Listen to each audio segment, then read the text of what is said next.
The relationship with Maquinser is extremely amazing. Really a good partner. They are always on the phone. They are always in our warehouse if we need it. I work in Mausa company with my brother Diego. We are the second generation. The owner of the company is my father, Emilio.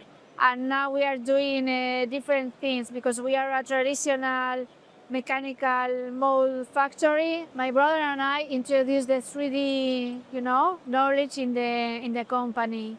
And now we are the largest company in Spain of 3D printing. We are users of CNC machines, and our provider is Maquinser. So they came to Mausa one day and say, well, there is a new technology made by HP, and well, it sounds interesting to us, and decided to try with this technology. And we buy the first machine in 2017.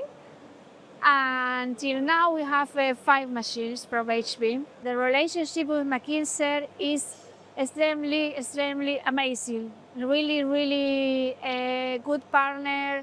They are always on the phone. They are always in our warehouse if we need it. Sergio is a very important person for us. He's really, like a keyword in the organization. Yeah, I love Sergio.